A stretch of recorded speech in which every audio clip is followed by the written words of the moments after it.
സുഹൃത്തുജപം ഈശോയെ പാപിയായ കന്യണമേ. ഇത് 100 പ്രാവശ്യം ചൊല്ലുക. അഭ്യസിക്കാനുള്ള പുണ്യം. വിശുദ്ധ കുമ്പസാരം നടത്തി വിശുദ്ധ കുർബാന സ്വീകരിക്കുവിൻ.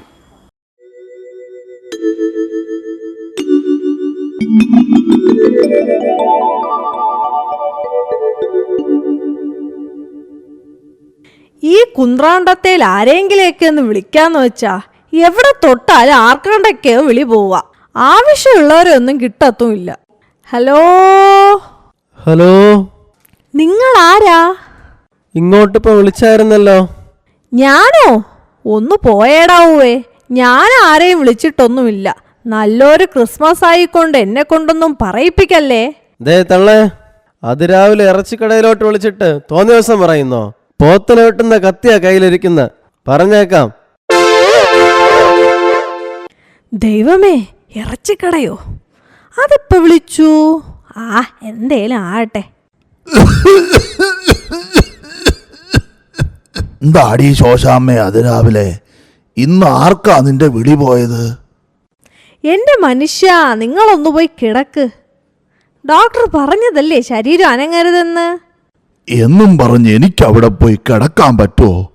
അതിരാവിലെ മുതൽ സൂര്യനസ്തമിക്കുന്നവരെ കൈക്കോട്ടെടുത്ത് കളിക്കുന്നവനായിരുന്നു ഞാൻ. അതൊക്കെ പണ്ട്. ഇപ്പൊ പ്രായമായി. ഓർമ്മ ഇരിക്കട്ടെ.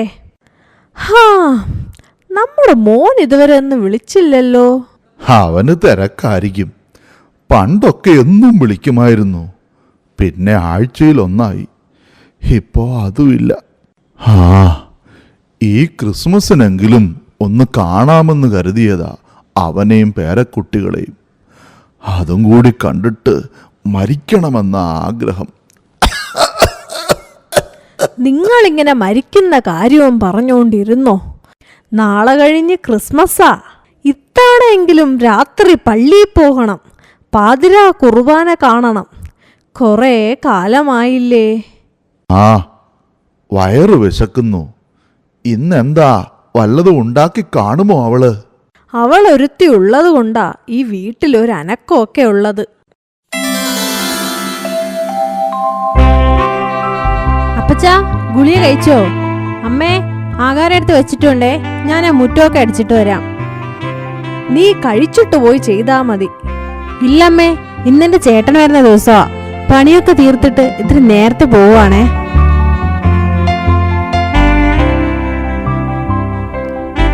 എന്തൊക്കെ പറഞ്ഞാലും അവള് കൂടി ഇല്ലായിരുന്നെങ്കിൽ നമ്മൾ എന്തു ചെയ്തേനെ? സ്വന്തം മാതാപിതാക്കളെ നോക്കുന്നത് പോലെയാ അവള് നമ്മളെ നോക്കുന്നത്. അവൾ എനിക്ക് വേലക്കാരിയല്ല, മകളെപ്പോലെയാ. വാ, വന്ന് ഭക്ഷണം കഴിക്ക്. ആട്ടെ, നിങ്ങൾ പല്ലൊക്കെ തേച്ചോ? ഓ, അതൊക്കെ ഭക്ഷണം കഴിക്കുമ്പോ തന്നെ ക്ലീൻ ആയിക്കോളും. ഇതാ പറയുന്നത്. നായ നടുക്കടലിൽ ചെന്നാലും നക്കിയേ കുടിക്കൂ. എൻ്റെ അടുത്തോട്ടൊന്നും വന്നേക്കരുത്. ഇങ്ങനൊരു മനുഷ്യൻ. വാ, വന്ന് വല്ലതും കഴിക്കാൻ നോക്ക്. ദേ, ഈ കുത്രാണ്ടത്തേൽ എന്തോ മെസ്സേജ് വന്നിട്ടുണ്ടെന്ന് തോന്നണു. അവളോട് നോക്കാൻ പറയാം. രാഗിണി മോളെ, ഒന്നിങ്ങ് വന്നേ. എന്താ അമ്മേ, വിളിച്ചായിരുന്നോ?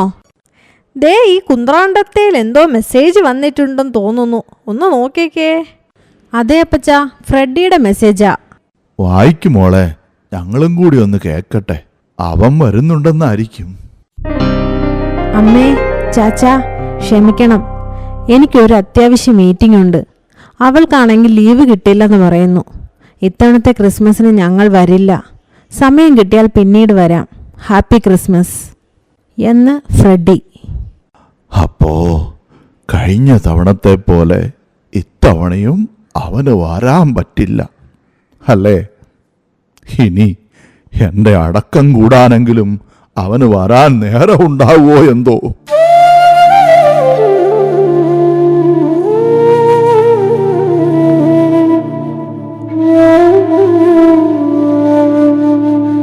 അറം പറ്റുന്ന വാക്കുകൾ പറയാതിരിക്കെ.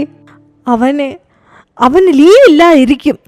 നമ്മളല്ലേ ഇവിടെ വെറുതെ ഇരിക്കുന്നത്. അവന് പിടിപ്പത് പണിയുണ്ടായിരിക്കും. ഒന്നേ ഉള്ളുവെങ്കിലും വാർദ്ധക്യത്തിൽ അടുത്തുണ്ടാവണമെന്ന് കൊതിച്ചത് നമ്മുടെ തെറ്റാ. നമ്മുടെ വിധി അല്ലാണ്ട് എന്തു പറയാൻ?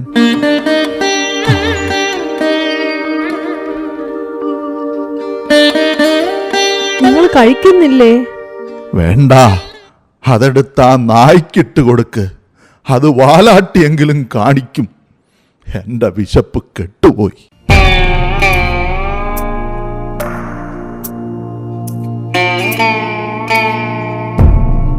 അമ്മേ, വിഷമിക്കാതെ. ക്രിസ്മസ് കഴിയുമ്പോൾ ഫ്രെഡി വരും. അപ്പനമ്മമാർക്ക് മക്കളെ കാണാനും മിണ്ടാനും കഴിയുന്നതാ ഏറ്റവും വലിയ സന്തോഷം. അവനില്ലാത്ത ക്രിസ്മസ് ഞങ്ങൾക്ക് ഇരുട്ട. അതുകൊണ്ട് ഇത്തവണ ഈ വീട്ടിൽ ക്രിസ്മസ് ഇല്ല. മോളെ, നീ ആ കെട്ടിവെച്ചേക്കുന്ന നക്ഷത്രം അങ്ങ് അഴിച്ചു മാറ്റിയേക്ക്.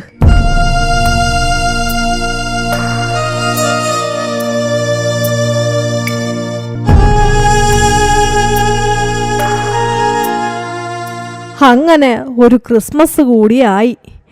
ഇന്നലെ രാത്രി കുർബാനയ്ക്കിടയ്ക്ക് ഞാൻ അറിയാതെ ഒരുപാട് കരഞ്ഞു, നമ്മുടെ മകനെ ഓർത്ത്. ക്രിസ്മസിന് എല്ലാവരും ചിരിക്കുകയല്ലേടി ചെയ്യേണ്ടത്. മനസ്സിൽ സങ്കടം വന്നാലും അങ്ങ് ചിരിച്ചു കളഞ്ഞേക്കണം.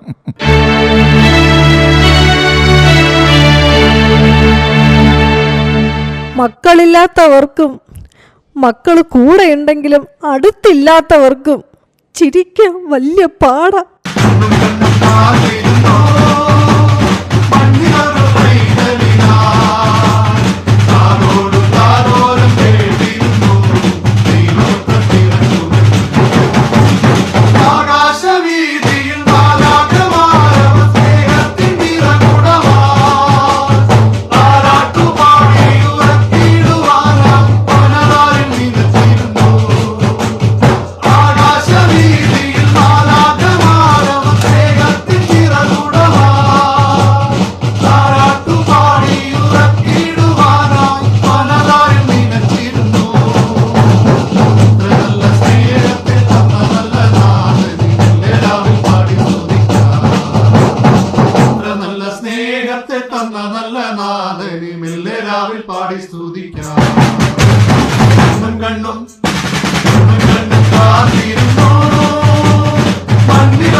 സമ്മാനം കിട്ടിയിട്ടും ഈ മുഖത്ത് എന്താ ഒരു സന്തോഷമില്ലാത്തത്? അവനില്ലാതെ എന്ത് ക്രിസ്മസ്? ഓരോ അപ്പനമ്മമാരുടെയും ആഗ്രഹം സ്വന്തം മക്കളുടെ ഒപ്പം ക്രിസ്മസ് ആഘോഷിക്കണമെന്ന.